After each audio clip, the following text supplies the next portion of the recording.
Hi everyone, so in this video I just want to do a very quick summary of sort of discussion points for absorption versus variable costing. Discussion points can be anything from say 3 to 7 marks in a test or an exam, but really what the discussion points come down to is this, effectively this table over here.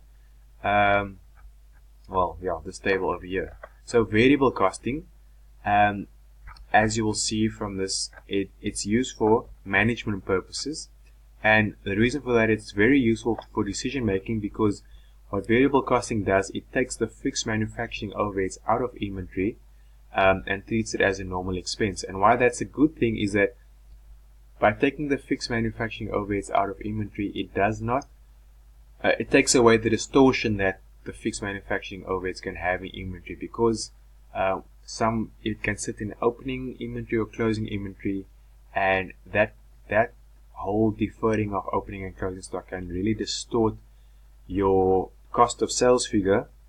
And so what you want to do, because you don't want any distortion, remember you want to make the best decision possible, you want to take away the distortion. So by doing variable costing, you have a more reliable profit figure that is not influenced by fixed manufacturing costs. So that's why variable costing is applicable and useful. Just an important thing to remember, variable costing is not allowed for financial statement purposes. In other words, when a company discloses inventory as part of their financial statements, they must base it on absorption costing. It is included by deferred. So absorption costing basically includes fixed manufacturing overheads in opening and closing stock, which gives you a distorted figure, especially when sales and production is not consistent. However, just important, it's a requirement of IAS2. You don't have to know what IAS2 is. Basically, that's just a financial reporting standard. It's basically financial grammar that must be complied with. And they say that we should use absorption costing when we disclose financial statements. So, to summarize, variable costing is better for decision making because it takes away the distortion of fixed manufacturing overheads.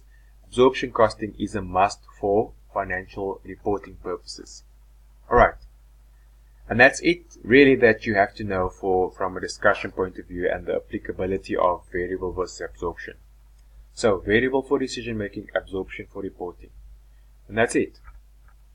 Thanks guys. So this ends the lecture videos for this week. So following this video, you should be attempting the online MCQs, and then also which will be graded. And then also I really encourage you to do the long questions for absorption costing.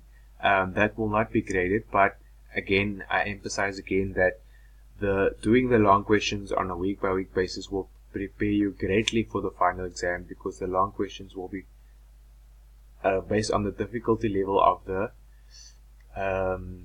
exam will be based on the difficulty level of the long questions. And so if you're doing it week by week, you will be on track by the time we get to the end of week 7 and you have to start preparing for exams. It's just going to avoid trying to cram at the end. Alright, thanks guys. Cheers.